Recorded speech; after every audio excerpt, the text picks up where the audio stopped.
Okay, so in order to save time, I'm going to flip out what we didn't do in class so we can review for your quarterly. All right, so we left off, I believe, with the fact that Stalin won the power struggle between himself and Leon Trotsky. That was created after Vladimir Lenin died in 1924. So Trotsky is escorted out of the Soviet Union, and he ends up in Mexico in 1929, and he'll live there for 11 years. He has his wife, family. He even ends up having grandkids, and he befriends artist Frida Kahlo. It's just a fun side story, a fun side fact that he and Frida Kahlo became really good friends. The portrait on the right is a self portrait done by Frida Kahlo, and it's dedicated to her friend Leon Trotsky. She actually has a tragic accident. She's bedridden for most of her adult life. Most of her painting comes while she's bedridden. I can't remember what the accident was, but I just know it was really bad, and she ended up in bed. You can Google search that when you finish copying your notes.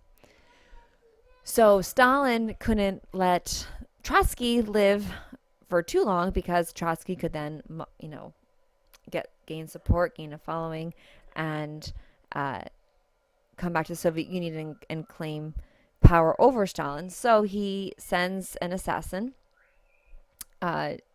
to Mexico, or a group to go assassinate Leon Trotsky, and he is assassinated by Ramon Mercader with an ice axe, which you see in the top right corner. They hit him in the head with an ice axe several times. It's actually quite gruesome. You can Google search images of Leon Trotsky's autopsy. I didn't put those images in, but they're out there for you to look for. He's sentenced to 20 years in prison for the death of Leon Trotsky, and Leon Trotsky is no longer with us. The picture, so Stalin, that's not the only person Stalin kills, actually, to make sure he stays in power, but I'll talk about that in a little bit. So Stalin comes up with these 5-year plans, and they're exactly what they seem, right? They're plans that last 5 years are supposed to increase industrial production. He establishes a command economy, gets rid of Lenin's NEP, abolishes all aspects of capitalism, because under a command economy, the government makes all economic decisions, right? The government owns all the businesses, which differs from capitalism, because in a capitalist economy, the government has no say in economic decisions. What determines price, what determines business practices, is supply, demand, and competition. So, of course, in the United States, we have a mixed economy. If you want to open up an 8th pizza place in Goshen or a 4th Chinese place in Goshen, you are able to do that, but you can't open up, like a crack lab, because that's illegal.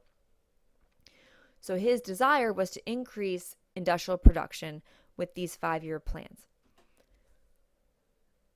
And not for nothing, but he sees success. He builds large factories, hydroelectric power stations, huge industrial complexes, railroads, oil, coal, steel production increase.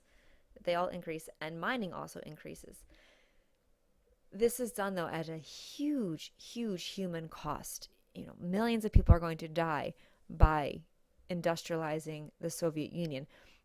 But basically, Stalin takes Russia and the subsequent Soviet states by the ear, and he drags them into the 20th century, pretty much kicking and screaming, but they're in the 20th century. Now, when you look at this list of products, there's a specific group of products that are missing, and those are consumer goods. Now, consumer goods are products that you and I buy all the time. We buy shoes, we buy clothes, we buy gadgets, we buy electronics, we buy, consumer goods. We are consumers, they're products we want to buy. You may or may not know I love shoes, and I love going shoe shopping. It's not that these kids are poor or these people are poor. It's that they waited online for shoes, and when they got to the front of the line, they were out of the size shoe that they wore. So they just had to take what they had left. And that means cutting a hole open where your toes go. That means cutting a hole open where your toes go. So you would wait online for just about any consumer product, toilet paper, bread, basically any food product, cloth, anything. You wait online for anything and everything. I've read stories that you would see a line and you wouldn't even know what it was for, but you would get on it because odds are you needed it. And my Polish teacher, I took Polish for a few weeks before I had children.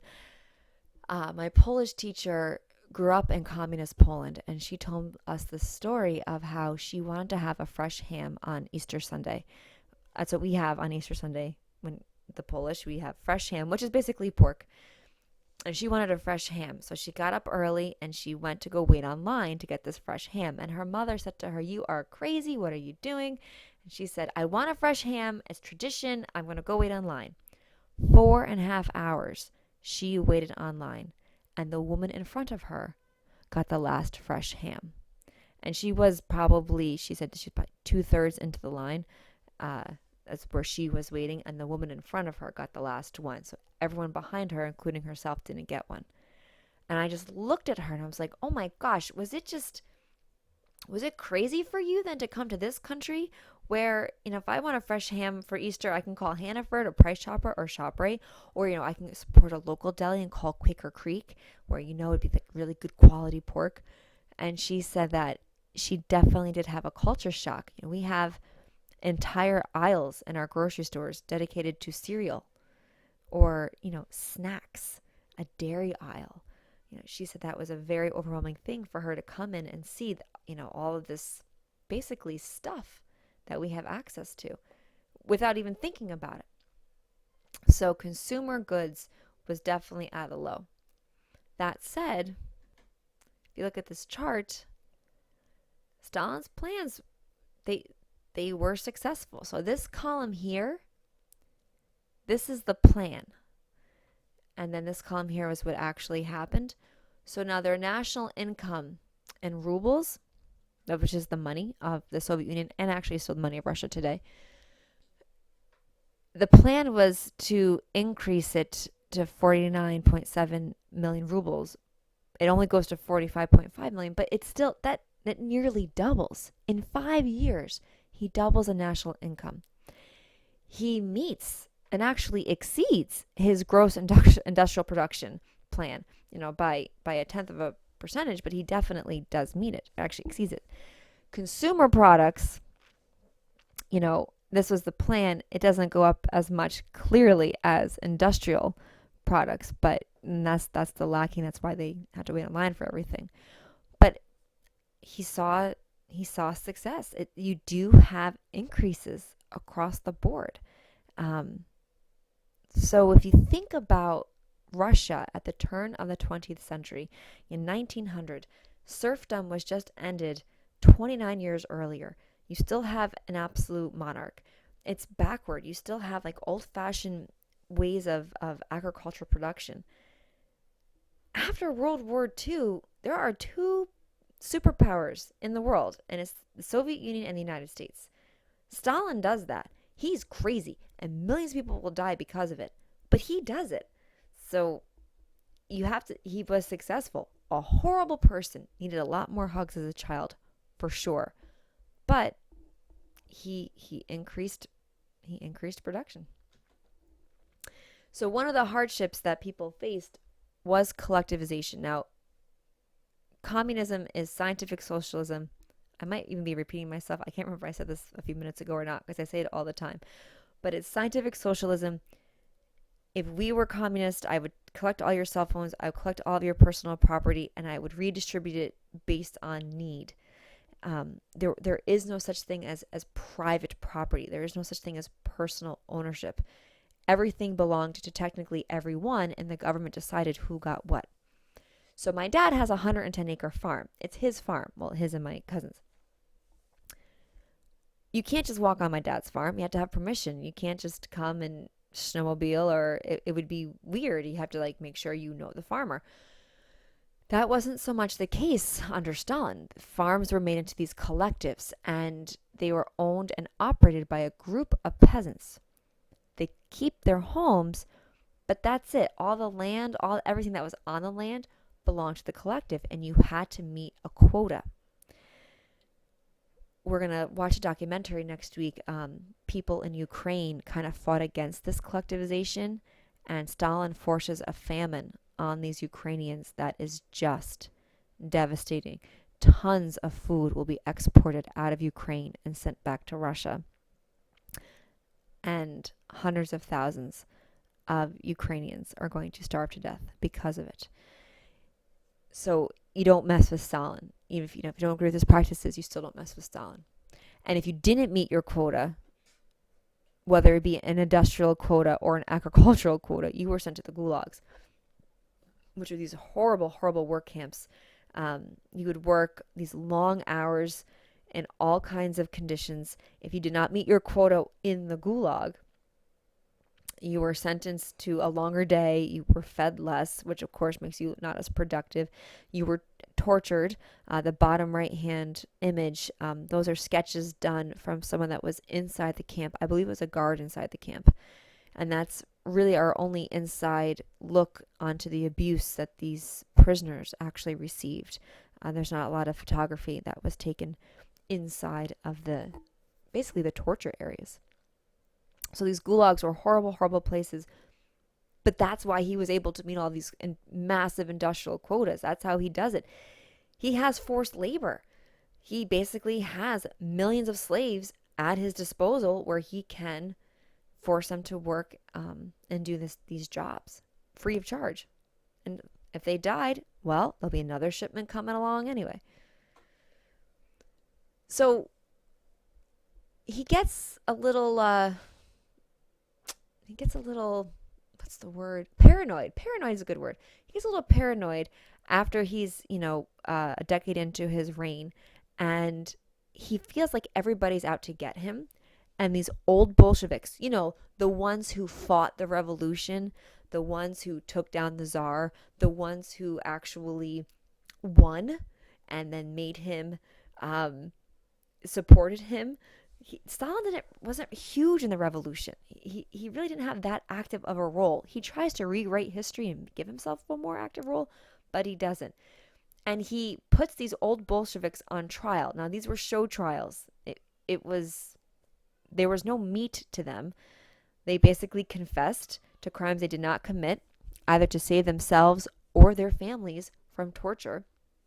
And he kills all these old Bolsheviks, basically the heart and soul of his government. He also purges his military. Now, you don't have to cut down the yellow facts. They're just interesting. I just want you to see the numbers. All of these high-ranking officers, he accused of conspiring with Trotsky. All of them. He purges his military. Kids, it's 1938. What's going to happen in a couple years? Hitler's going to come knocking on his door, and he just killed all of his high-ranking officers. The guys with experience, the guys who know how to fight. They're all dead now. He kills all of them. So when Hitler comes knocking, he doesn't have real leadership among his military, which actually turns out to be okay because Stalin doesn't mind when his people die. So, how many are actually killed? In the peak year of 37-38 during the purges, hundreds of thousands are going to be killed. 1.5 million are sent to camps. And again, the actual statistic is somewhere between 20 and 40 million people. We don't really know for sure. But, that quote, one death is a tragedy, 1 million is a statistic. There's truth to that quote. I can tell you 40 million people are going to be killed. And you're like, wow, that's a lot of people. But it doesn't hit you as much as a single person. If we did a case study into one person he killed and you met his wife and his family and then you hear about the tragic way that he died, like that's a tragedy. So basically his mentality was, well, if you're going to kill him, kill a lot, because then it's just statistics. It's not personal. So he's crazy. He's like one of those crazy evil. He's Voldemort in his own crazy way. He uses power for evil as opposed to good. All right, so that's that in a nutshell. If you have any questions, feel free to email either me or Mrs. Villegas. You can stay after with us. And if you heard any children in the background, those are mine getting ready for bed. And I'm sorry, we tried to keep them quiet, but that just never really works. Have a good night.